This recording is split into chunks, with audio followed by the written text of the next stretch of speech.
Network, and we'll have some more info as to who's working with us on those games coming up in the next few weeks. So for our first show here tonight, we are going to talk to Roman Catholic head coach Rick Prete. Now, we did record this interview on Tuesday morning. Rick and Roman Catholic are going to be getting on a plane tomorrow morning. They're headed out to California. They're going to play John Bosco Prep on Friday night. You can watch that game live on the NFHS network. It's 10 p.m. Eastern time. So it'll be 7 o'clock our time, and he will talk about all the logistics behind the trip and everything. And, of course, they are the reigning 5A state champs. They won't be able to defend it because they're in 6A. And we talked to him about that a little bit. And then coming up in our second half hour tonight, we'll talk to Eric Epler from PennLive.com. He who puts together the state rankings for PennLive.com and the Harrisburg Patriot News. Quick review of last season, too. I mean, we got to talk about it. We had a lot of success for the state football finals. We had a lot of listeners. We had a couple radio stations that carried at least two of the games. We're grateful for that. Basketball, we had a successful run for the basketball finals. We had a successful run for baseball and softball, which all kind of was thrown together at the last minute, really. So that all worked out, and we're happy to be back with you for our second full season. And some things may be added down the line. We don't know yet. A lot of people want wrestling. Yep. You know, I don't know if we could add wrestling to this or not, but, you know, I've had a lot of people inquire about that, and it's something we'll think about and maybe do. Definitely not this year, but maybe somewhere down the line. We'll have to see what the logistics all work. But it's great to be back for a second year of this, and hopefully we can improve upon it. We obviously want everybody to listen to this show. We know that you can then tune into our coverage of the state finals, and this will be a vehicle to kind of run hand in hand with that coverage of the state finals. So with that said, let's talk to Rick Prete, the head coach of Roman Catholic. This is going to be two segments, about 20 minutes. And again, we did record this yesterday because they're traveling out to California early tomorrow morning. They're getting up at 4 in the morning. They're heading to Philly Airport. They're getting on a early flight, going to go through some walkthrough tomorrow. He'll tell you all about that. It was a great interview. Rick's a great guy. He's a good friend of mine. I've gotten to know him the last couple of years, and I'm grateful for that. He is truly one of the good guys in coaching here in the state of Pennsylvania. And he was a no-brainer, if you ask me, for our first guest. So without further ado, let's listen in on our conversation with Roman Catholic head coach Rick Prete, recorded earlier this week. So our first guest on this weekly show here on the PIAA Radio Network is Roman Catholic head coach Rick Prete. Coach, thanks for taking some time here tonight to join us. I know you're busy this week with some travel plans and the season kicking off, but just give me your thoughts on the season ahead. You're the defending 5A champs, but you won't get a chance to defend that title this year because you're now in 6A. Yeah, Eric, thanks for having me. It's a new year, new challenge, and this whole off season has been establishing with our kids that last year's business. So we're on to new business and a new challenge ahead. So we're excited. What are your thoughts on jumping up to 6A? Because I know, the last couple of years you've been in 5A. You've played in both 5A state titles the last 2 years. And now you jump into, 5A is a big enough class as it is and maybe the most balanced in the entire state. But now you jump into the classifications, with the LaSalle's and the St. Joe's Preps, who I know you're familiar with. But your championship game mate McDevitt jumps up too. And now you get a whole different path to the state finals, a different route. Maybe you got Harrisburg maybe in a final, maybe you get McDevitt in a final again. There's all kinds of possibilities. What were your thoughts when you first heard about 6A, and your thoughts now that 6A is in front of you? Yeah, so obviously the PCL Red, the division we're in, is I believe the best league in the country, one of the best leagues in the country. So we have some really great programs that we have to compete with, in the regular season just for the right to advance to the postseason. So our focus, it actually helps us from a mindset standpoint of just focusing on the task at hand, which is our league. I feel like once we, whoever is able to get out of our league will be battle tested and be ready for anything that's in front of them. So, I think there's really, really good programs. You mentioned the balance in 5A. I believe that to be legitimate, and 6A has really good programs as well. But we're not really too much concerned with what else is out there when we have such elite competition in front of us in our own league. Yeah, let's talk a little bit about the league here before we jump into your team specifically, because a lot of questions I think going into the season this year. St. Joe's Prep last year is 5-5, and they sort of fell off. LaSalle beat them to get through the Catholic League. You had LaSalle who won the 6A title. Size up the league as a whole. I mean, Bonner is going to be the favorite in 4A this year. So the Catholic League should be, I mean, it should be anyway, well represented in the state finals again. But the three of you in that red division, only one of you is going to be able to get there. Can you size up the league, or is it a little too early? Obviously, it's week one, but is it a little too early to maybe think about what this league is going to be like as a whole come the end of October? Sure. Yeah. I mean, so I would say there's enough of a track record for me to be able to kind of provide an answer on this. And so the thought process that, St. Joe's Prep has fallen off, or they fell off. I mean, I know Tim Roken and what them guys are doing over there. They're amazing. So, when you're playing elite non-league competition, some things don't go right, throughout the season.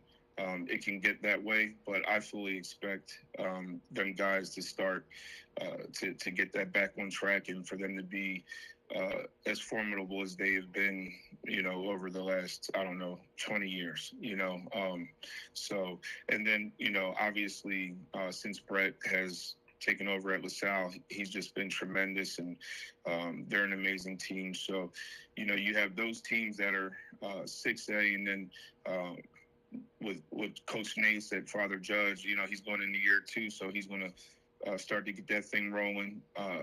Going down to the other teams, Mike Ewing at O'Hara, fantastic coach. His team is going to be really good. And then Jack and those guys at Bonner, they should be favorites. They are a really, really well-coached program with tough kids. And, I just think the league is in good shape overall, and the way we have to beat up on each other, from the outside looking in, it can, a team could have a down year, record-wise, but still very formidable. When you won that state title last year, you've had some time now to go back and reflect on that, and I know it's been, a roller coaster couple years for you on and off the field, but you won that title last year. You beat the team that beat you the year before.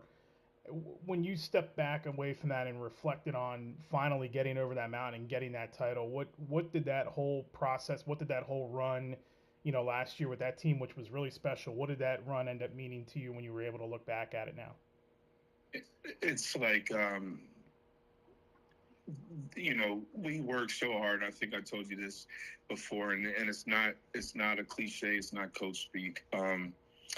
We have been just kind of like, emptying the tank for years, and just preaching to our kids, like, hard work will pay off. And to see that group kind of,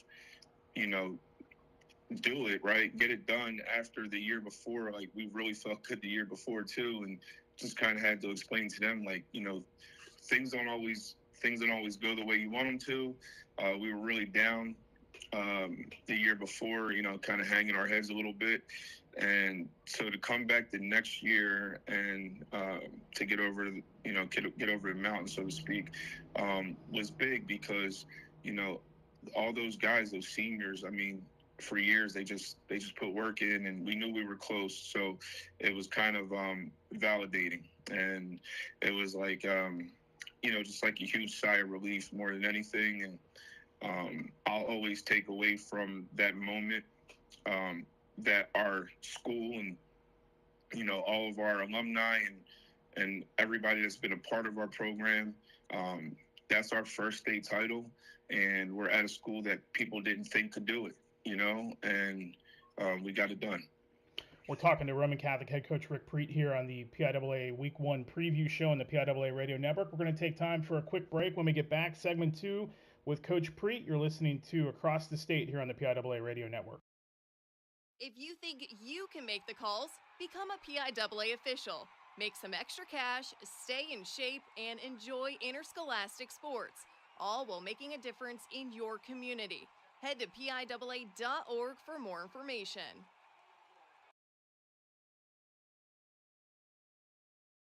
The PIAA Radio Network is brought to you by Wayne Bank, your hometown bank proudly serving communities across Pennsylvania for more than 150 years. When I was first offered opioids, it was a no-brainer. They could get me back to doing what I loved. I knew the risks of addiction, but I didn't know it would affect me. First, it was the drowsiness, then muscle aches, and then vomiting. Even though I wasn't prescribed opioids, I thought they would help me get in control of the stresses in my life. I didn't realize how quickly they would take control of my life. Don't let pain be a killer.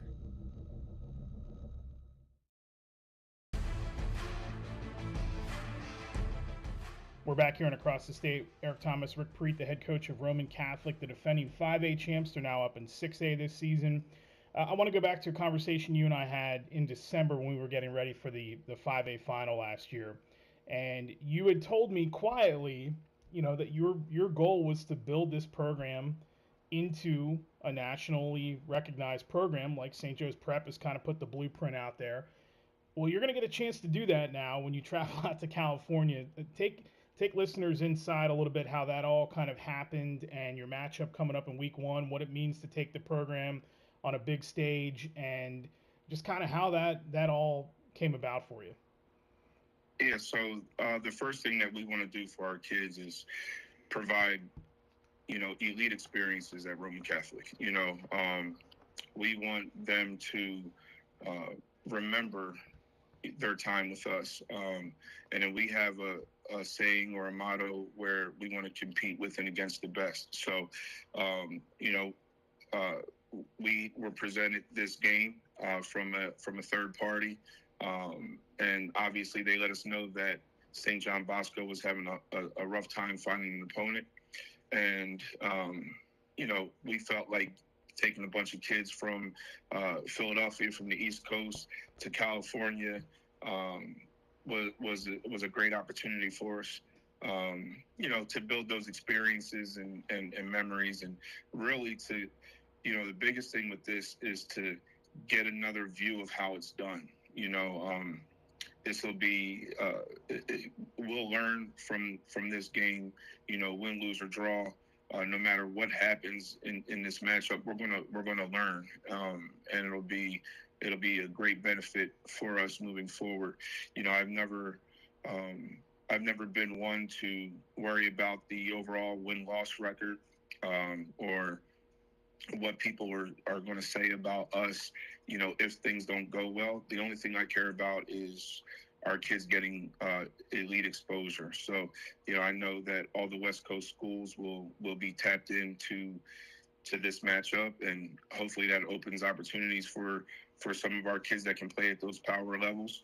And then after this experience, we'll follow that up with probably the best team in North Jersey or in all of New Jersey, in Don Bosco, and then our familiar foe, our yearly opponent, DeMatha Catholic. So, but that's kind of on par with kind of who we want to be. And I think we'll come out of that, battle tested, and we'll be better for it. This game against Bosco is going to be televised, correct? I believe it's going to be NFHS. Okay, so everybody will be able to watch it. You'll just have to go on the NFHS network to catch that. Highly implore everybody to go watch that. You can subscribe to the NFHS network, NFHSnetwork.com. You can do monthly, yearly, however you want to, but that game, you're not going to want to miss that. So walk us through like the logistics of doing all this. We're recording this interview on Tuesday morning, so you're going to be in the air or on the way out there by the time this airs live, maybe. But what are some of the logistics in getting everybody ready and getting on the plane and flying out there? When do you leave? Are you going to have a practice out there? What are some of the things you have mapped out for this trip?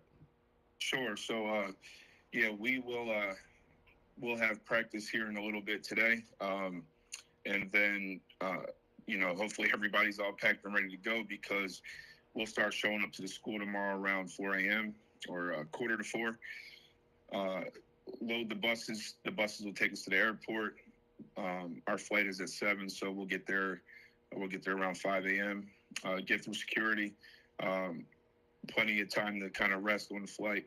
It's I think about a 5.5 hour flight. And then once we get out there, I'm just going to hit the ground running.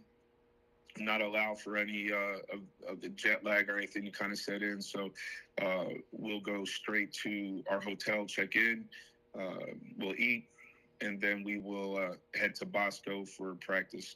So they've been very helpful in providing their resources to us. So we'll get our normal routine. We'll practice, we'll get our lift in, and then we'll have meetings and such at the hotel. So the next day kind of looks similar. They do have there's like a 3-hour window where we're going to let them go to the beach and kind of hang out. But you have to. Yeah, so they're going to go to Long Beach and enjoy the beach. We had visits and practice set up at UCLA and USC, but was later notified that it's a dead period, so we can't get on campus, which was a little disappointing, but no problem. So we're going to get to the beach and let them have that time, come back, eat, practice, meetings, etc. The one thing that we're going to do to try to acclimate is practice, around 7 p.m. their time, so we can kind of catch up. And then on game day, we'll go to mass with them at their school, just to kind of, reinforce the values of each school. And Friday night will be the game. Then we have an afternoon flight on Saturday that'll get us home a little late. So your game is going to take place. It'll be 10 o'clock Eastern time, 7 o'clock their time in California. Correct. So that's, you practice 7 o'clock their time, which will be 10 body clock wise back here, and that'll get you acclimated with it. I like that setup a lot. Let's go through your team a little bit. First of all, you guys scrimmage Imhotep on Saturday morning. Had a chance to watch a little bit of the highlights of that. Looked pretty entertaining. I think a lot of people are going to look at teams in the Catholic League, and yours included, and say, well, they lost X, Y, and Z player. Your team is still going to be pretty well off from what I could tell from watching some of those highlights. Take us through the team a little bit. Tell us about some of the guys that are filling those holes, specifically a quarterback. We know that's the most important position, but who are some of the names that have been stepping up in the preseason, and who should we watch out for on your team this year? Sure. So, I mean, one of the things that we noticed, we have a lot of returning starters. The guys that we lost, are significant losses. There's no doubt about that. But we felt we had a really, really good core group coming back. So in the back half of our defense, Hamir Lowry, Sabir Dawson, Chase Sainton, and Andrew Woods are all guys that have started games for us. We have Walt Hudson at middle linebacker, who's going to be playing at Pitt next year. Austin Wright is back at defensive end, who's going to Eastern Michigan. And then we have Jalen Goodwin, the nose tackle that started for us last year. And we have a new guy, Victor Izuku, who 6'5", 240, really, really electric off the edge. So we feel really good defensively. And then on the offensive side of the ball, obviously starting with our quarterback, Jamil Hawkins, just a ton of confidence in him from the sort of the type of competitor he is. I mean, he's a Philly kid through and through. He's as tough as it gets, and our biggest thing is to support him in every way possible. I think he has a really good offensive line in front of him. We have J.J. Lanos back, who was a starter for us and got hurt in the DeMatha game. Malik Cochran is a 3-year starter for us. Sebastian Waddell is a 3-year starter for us. So we feel really good up front on the offensive line. And then our skill guys are kind of, up to par with where we've been over the years. Issa Neely's back.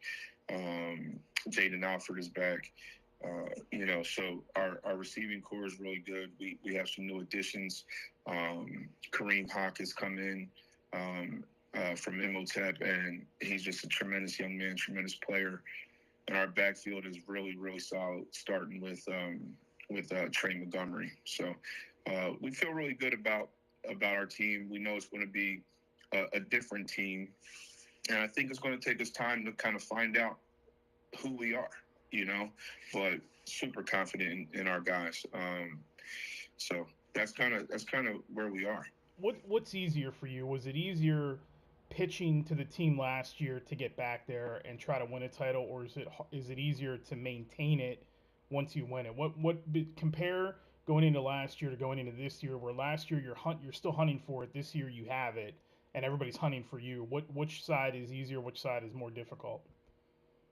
I don't know that we're dealing with that, Eric, because I feel like last year's team, when they were focused on that particular mission, nothing much really had to be said.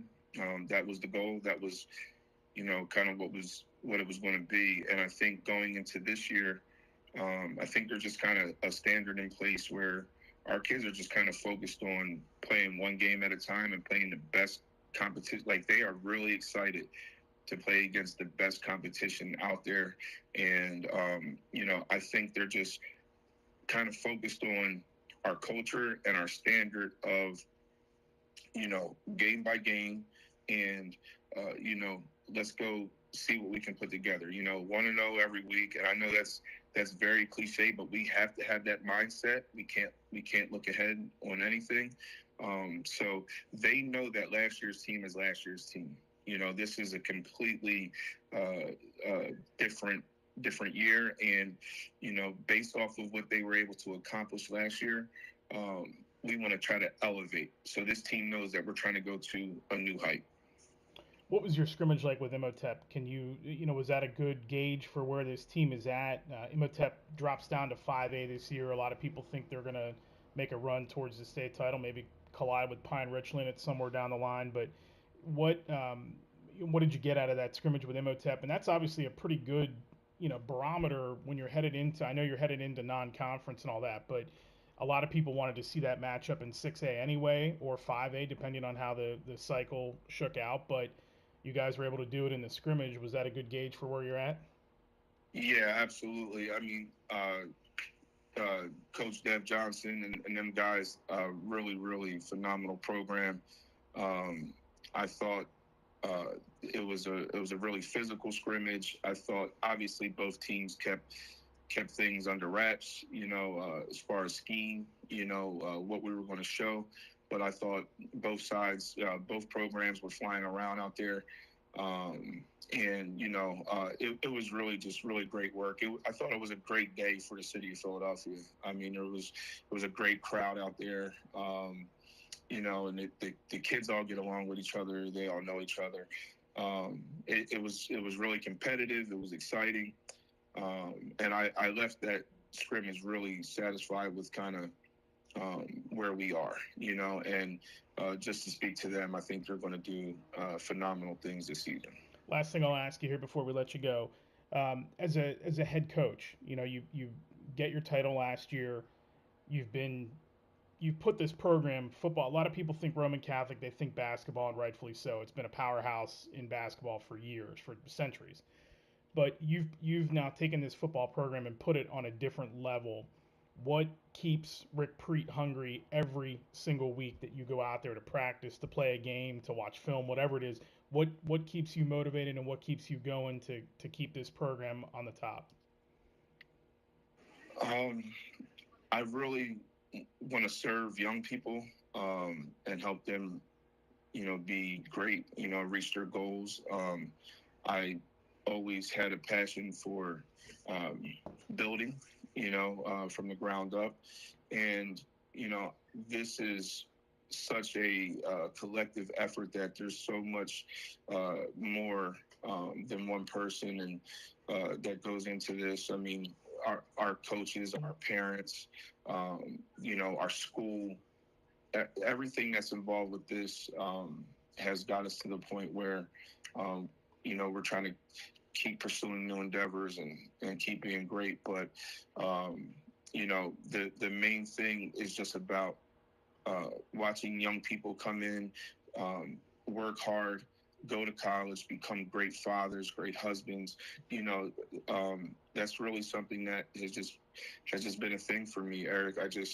I'm excited to help people be great. All right, Rick Prete, the head coach of Roman Catholic. Coach, have a great trip, safe travels. Hope everything works out well there. And again, you can watch that game on the NFHS Network on Friday night. It's going to be 10 o'clock Eastern against St. John Bosco out in California. Roman Catholic leaves to go out there and take on one of the signature names in high school football in the state of Pennsylvania. Coach, we really appreciate you taking some time, and good luck to you, and hopefully we'll talk to you down the line and maybe again in December. Eric, thanks so much. So there is Rick Prete, the head coach of Roman Catholic. We appreciate him taking some time before they get on the plane tomorrow morning. Head out to California to take on St. John Bosco. Again, that game's live on the NFHS Network tomorrow night, or rather Friday night, at 10 o'clock Eastern time. Reminder to get your players, coaches, cheerleaders, band members, and fans seen on the PIAA scene. Use the hashtag PIAA scene along with your post. Leave a brief description of the play, milestone, or achievement, highlighting the positive stories that happened throughout the season in interscholastic athletics across the Commonwealth. That's the PIAA scene, hashtag PIAA scene. We'll take a timeout. When we come back, Eric Epler of PennLive.com. He is going to be by to talk about the season to come and his first edition of the Pennsylvania High School Football State Rankings. That comes your way next on Across the State here on the PIAA Radio Network. When you're growing something, building something, planning something, dreaming something. At Wayne Bank, we're passionate about helping you create a future that's rich in possibility. Since 1871, we've worked together to serve our friends, neighbors, and communities by making every day brighter, every day bolder, every day better. Wayne Bank, every day better. The Pennsylvania Association of Broadcasters and the PIAA, two community-focused organizations, are proud to be collaborating to provide Pennsylvanians free access to local high school sports broadcasts. To follow your schools, check your local TV and radio stations for coverage. Through the PAB and PIAA partnership, following Pennsylvania student athletes has never been easier. For PIAA playoff and state championship tickets, head to PIAA.org. The effects of opioid abuse can mentally and physically weigh you down. By participating in a high-contact sport, you are 50% more likely to use opioids recreationally. At first, you think you can manage your addiction and function normally. But eventually, the burden becomes too much to handle.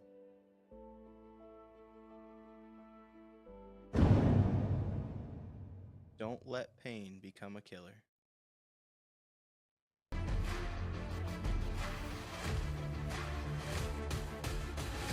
Welcome back to the PIAA Radio Networks across the state. Eric Thomas with you here tonight. Our first episode of what's going to be, I guess, 16 weeks?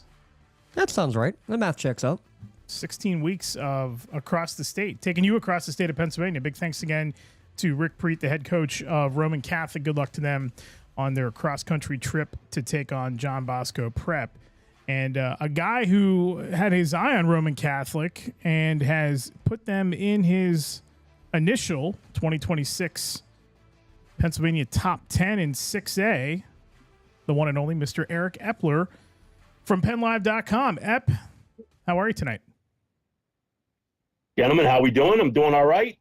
Closing in now, hours away, so that's always a good thing. I always say the toughest part for us is getting to the season. And then once the train starts moving, and it's actually a lot of fun. Getting to that point is the rather difficult part of my job and my colleagues' job. So yeah, it's here. I can't wait for Friday night. I was really intrigued. You send these out to a bunch of us on Monday nights. We get a little sneak peek of it, and so that way papers have it for Tuesday morning and all that. I was really intrigued to see your first edition of these for two reasons. One, I wanted to see where you had Central Catholic. You have them number one in the state in 6A. I wanted to see where you had LaSalle, the team who beat Central Catholic last year for the 6A title. Basically, I wanted to see your 6A rankings because they are about as interesting as it gets this year with Roman Catholic and Bishop McDevitt up. And just listen, I've seen you do this. You and I have known each other going on 20 plus years now, but I've seen you and Rod Frisco before you and Andy Shea and all those guys like work on these things and how you do it and how you monitor everything. But just take everybody inside how different the 6A ones were this year, because you've got to add teams. You know, maybe you're not having the defending champ as your preseason number one. What went into putting at least the 6A ones together? Yeah, I mean, that's kind of the riddle, right? I mean, obviously with these teams moving up and two powerhouse teams in McDevitt and Roman Catholic, and then you've got the dip down from Imhotep Charter. So you're taking a power out of the equation and putting two in. And we'll talk about probably the other ones in the other classifications too, as far as movement. But that's really the mystery. And no one, I don't have a crystal ball. I mean, I rely a lot on what I see. I rely a lot on the information that I collect from writers around the state on who's going to be good. And, in today's day and age, there's a lot of movement player-wise as well. It's not quite as bad as the transfer portal in college football, but it's slowly creeping in where we see a lot of movement at the high school ranks now. I mean, I'm putting together a transfer list just for District 3, and I think I'm already at like 30 names. Something like that, and I'm not even complete with it yet. It'll go up in the morning, actually. So yeah, you try to evaluate all those things. You take everything into account. The eye test obviously is the number one priority, and you sort of start taking notes at the end of the 2025 season.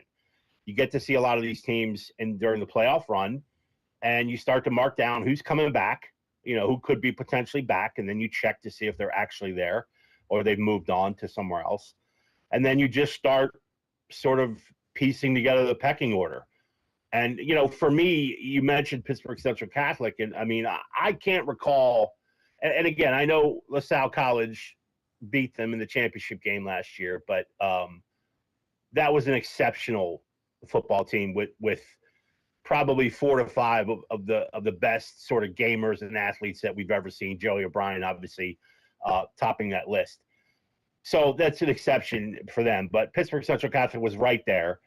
And I can't recall in all of my 92 years of journalism doing this gig, seeing an Ohio State, a Notre Dame, and a Penn State recruit all along the same line of scrimmage. And the girth up front and just the ability up front to start is just massive for PCC. And that's, I mean, I think if you're going to sort of, strictly go on personnel returning, I think you have to give PCC the nod preseason. Obviously, we'll play it out over 16 weeks and find out if that holds true. But that line is massive, and I love programs that are built from the inside out. And there's certainly so many good guys running around for the Vikings too. I mean, Roman Thompson's one of my favorite players, just because I don't care if you put him in there to punt, he's going to do a hell of a job for you. Nick Karing is another kid for PCC. So just all those things factored in, I thought, Harrisburg is still a contender. Obviously in District 3, they've won it now 5 years in a row.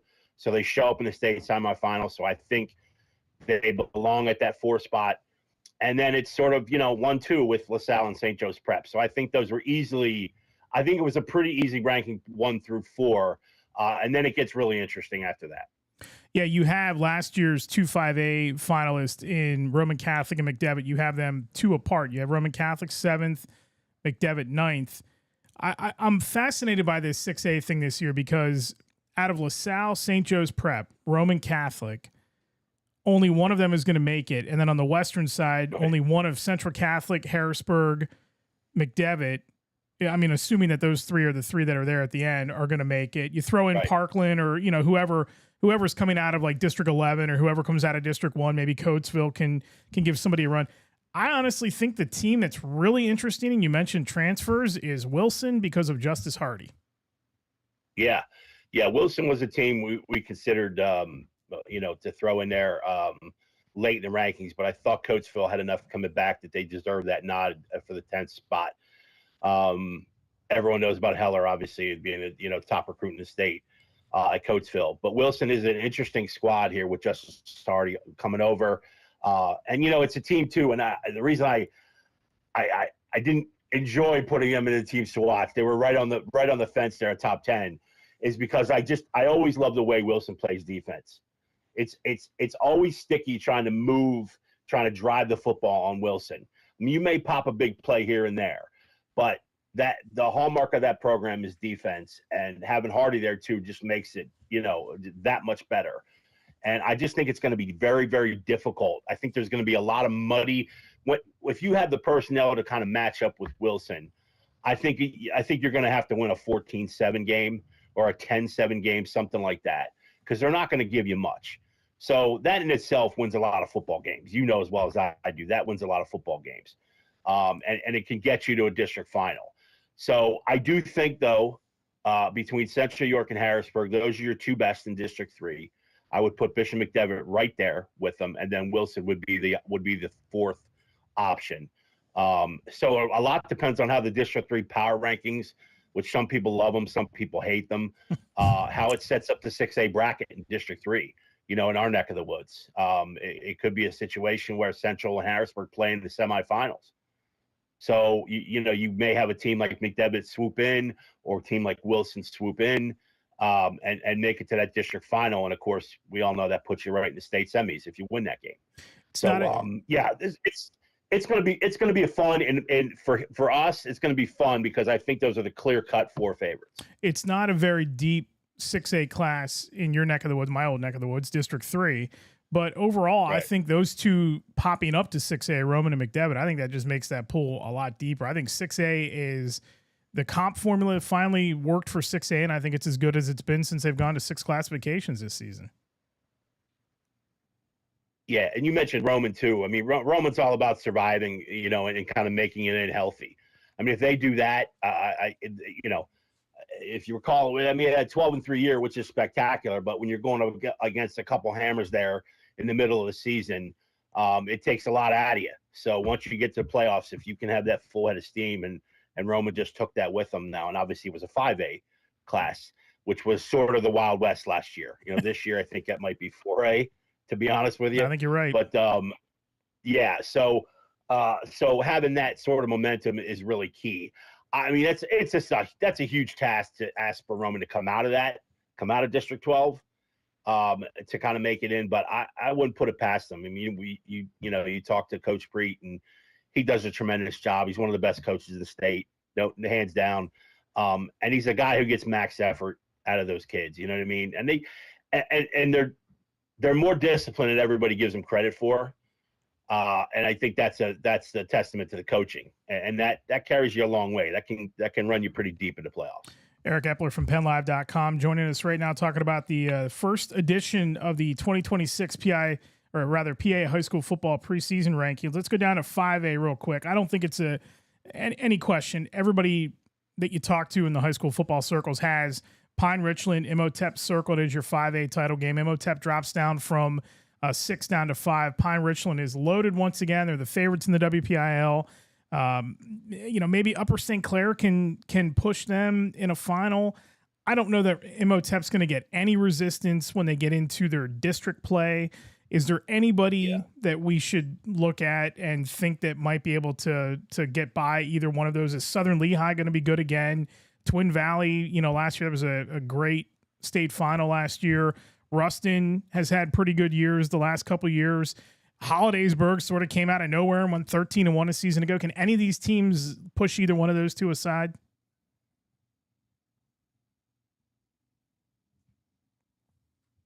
Speechless. Yeah, I think we might have lost step there for a second. It happens. Welcome to technology. We'll try to get Eric back in here, but this Eric Thomas, I'll tell you this. Just jumping the gun a little bit as we wait to hear his answer from Class 5A. I'm intrigued with Class 4A. 5 of his top 6 are not were not ranked at the end of last year, and 7. I think it's 6 of the top 10 were the same way. I'm definitely going to be asking him about that. I think we got Eric back now. Yep, Eric, are you with us? You with us? Is it just a straight nuisance when your computer just decides to do a mini update? Is there any worse time? Guys, you were asking me about 5A. I do believe it's Khalil Taylor and the boys at Pine Richland are just going to be really, really hard to beat. They're I mean, I know they're rebuilding a little bit in spots, but there's a massive amount of talent back here. They've got one of the best pilots in the state in Strader. And it just got the recent success and how you keep playing in deep in the postseason. I just think all of that matters, you know, even for the new guys who get a little bit of time and now they're becoming new full-time starters, which there's going to be a few of those guys for Pine Richland. You know, those steps really sort of just you understand what it takes to kind of go through the process week to week. You know, it's a big difference between playing 10 weeks in a season and playing 16 weeks. And Pine Richland is always playing 14, 15, 16 weeks in a season.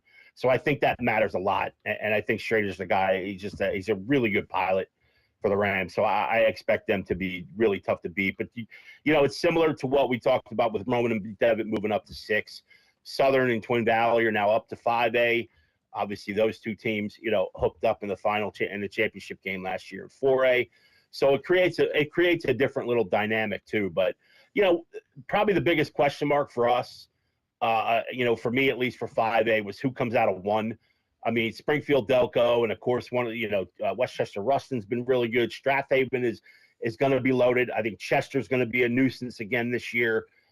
So District 1 could be one of those. It could be one of those dark horse teams that come out of there. But I think it's, you know, to me, it just feels like Pine Richland, Imhotep, Charter, and everyone else.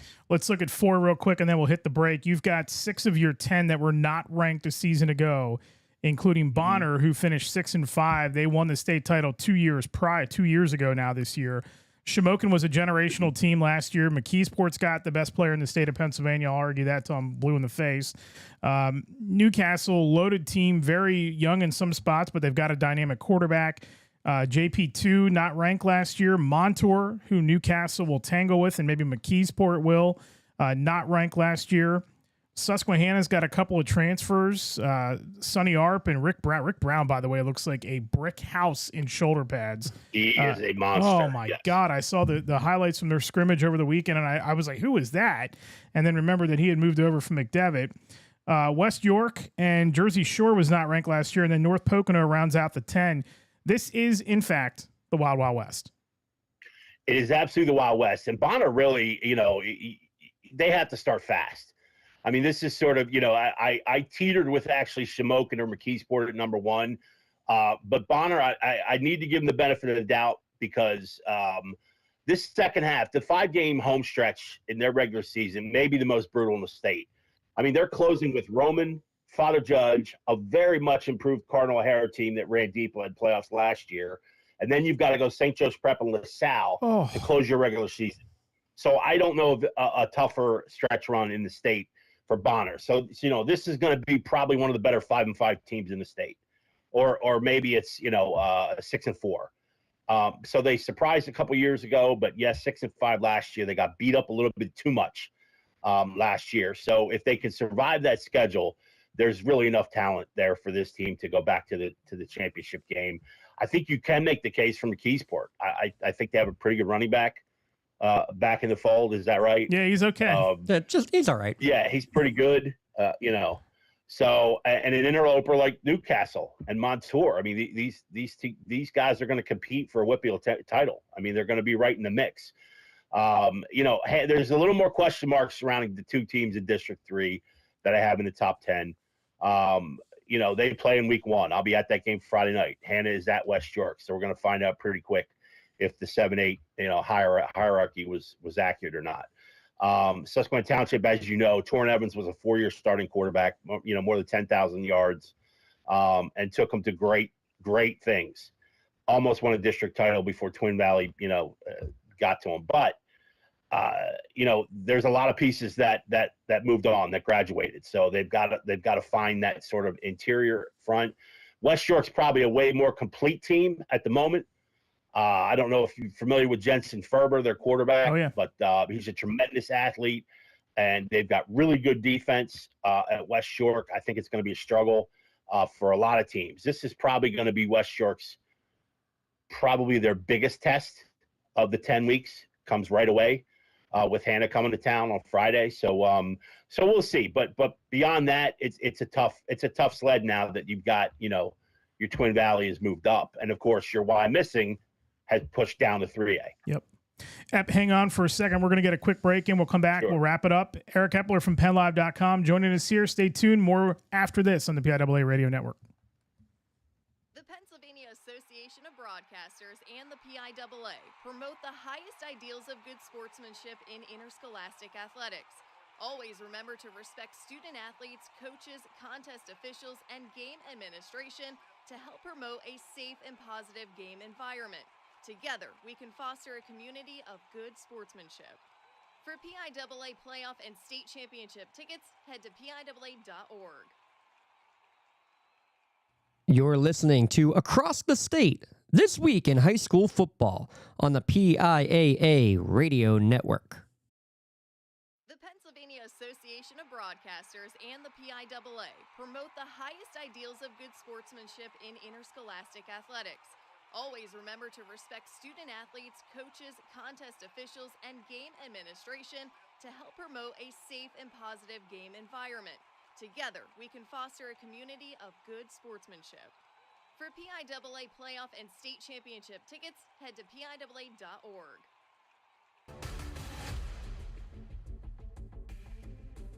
Back here and around across the state, Eric Thomas with you. We're joined by PennLive.com high school football beat writer Eric Epler, and we're talking about the 2026 preseason state rankings. Season kicks off Friday, and a lot of good showcases across the state, a lot of good matchups across the state as well, including what we'll have out here in Western PA at the Wolverina 2-day event, and that's going to be a pretty good one to keep an eye on if you're a fan of high school football. Let's talk. Let's go rapid fire here in 3A. Avonworth #1, and they do bring a lot back, including Jaden Jones, who had a monster state final last year, playoff run. Northwestern Lehigh, can they get there again? Is it possible they could get there again? And oh, by the way, here's Alec Quippa back in 3A now. Yeah, the Quips are back in it, which rearranges some things for sure. I'm high on this Notre Dame Green Pond team as well. I got them at preseason #4. They got a great trigger man back, and obviously some really interesting parts too. They finished up 6th last year with 12-1 season. That's the team, obviously, Northwest Lehigh they run into. So, but yeah, Avonworth, I mean, you mentioned Jones. We talked, Brad Hines is another unbelievable player. Velasaris is back to running back. I think Bryce Metz is back for that championship squad. So, yeah, I think it was an easy call to put them at 1. Northwestern Lehigh, maybe, they were in that 2 through 4 kind of category. But I don't think you could have dropped the Quips any further. And then you've got to mix in why I'm missing just because of the pedigree. Historically, they're always in it. They're going to be amongst the favorites. They are the favorite to win District 3. There's no doubt about that. And then, you've got some teams there, 6 through 10, that are interesting, have interesting parts. But again, some of these teams have been a little unlucky. Scranton Preps, is loaded, but they've got to find their way over that hump. And Hickory's going to always sort of a dangerous 2 team. They've been in the semifinals a couple of times recently, so you got to watch out for them. And Trinity's interesting in our neck. Trinity's sort of there because they're kind of the number 2 in District 3. Brandon Harris is a tremendous 2-way player, running back and linebacker, and they've got some interesting other parts. I think along the line of scrimmages where they want to sort of beef up a little bit and kind of solidify that in the first couple of weeks. But they've got time. They're going to make the playoffs regardless if the first couple of weeks are, clunky or otherwise. So they've got time to maneuver and sort of gain that momentum. So, yeah, there's some interesting teams in here. I mean, great. If you look down, top to bottom, there's great programs. And I think that, there was buzz on Hopewell. For the first time in a long time, I guess. Mm-hmm. The guys from Western PA spoke very highly of Hopewell and as a team to sort of, keep a close watch on. And I when he went down to it and put all the notes together, I felt like they deserved a late top 10 spot to open up. I mean, 7-5 wasn't bad, and they were one of those teams that weren't, exactly lucky, and they had a tough schedule. And so I think they could certainly sort of be in the mix. But beyond the Quips and obviously beyond Avonworth. In 2A, three teams, I'll just give them to you right now. Southern Columbia is number one, and I think they're probably going to stay there for most of the year and probably at least get back to Cumberland Valley to defend their title. They're loaded again. We just saw them in the baseball finals. A lot of those guys that played football, they're going to come back to the football team this year, and they're pretty loaded again. Farrell is interesting. Farrell lost to them last year in the state final. And then Westinghouse is 2A again, and that Westinghouse team, I'm talking to those guys tomorrow for a feature. They are hell-bent on getting that City League title back, and that team is – I talked to a couple of their players at one of our media days out here a few weeks ago, and they are as hungry and determined as I've seen a Westinghouse team in a long time. Yeah, the buzz around Westinghouse was, I mean, obviously being up from 1A was just sort of like kind of wait and see, you know. But whenever I sort of hear that, I always kind of put a red dot on them because that means everyone's thinking about them, you know. And honestly, you know, with the two WPIAL, what I would consider the two WPIAL favorites in Canada and St. LaSalle, which I think are, you know, almost dead in a dead heat. You know, thinking about the District 8 squad in Westinghouse is not too far-fetched. So I think they deserve the top 10 spot. I know there's some other WPIAL squads that are very interesting and have some, I would say, key parts back. I think most of the guys, when you talk about Mohawk or you talk about South Allegheny, I think there's still some challenges there for those guys. But, you know, all in all, I mean, it's going to be a pretty good season in WPIAL. I think it's going to be pretty competitive. And then the rest is kind of a crapshoot, really, beyond Southern Columbia. I think Southern Columbia, you hit the nail on the head. I think most learned our lesson that we, you know, I think one year I think I had them at 3 or 4, and they wound up in the championship game. Yeah, don't do that. Don't do that. You sort of learn your lesson, right? the train keeps moving at a, you know, unparalleled pace. So yeah, they deserve it. They've got some nice moving parts there. Speaking of train, number one in single A is Clareton. They rolled through the playoffs last year. They might have, if Kamon Spell's the best player in the state, Brandon Murphy might be number 2. I am so high on that kid and think he is just an absolutely special talent.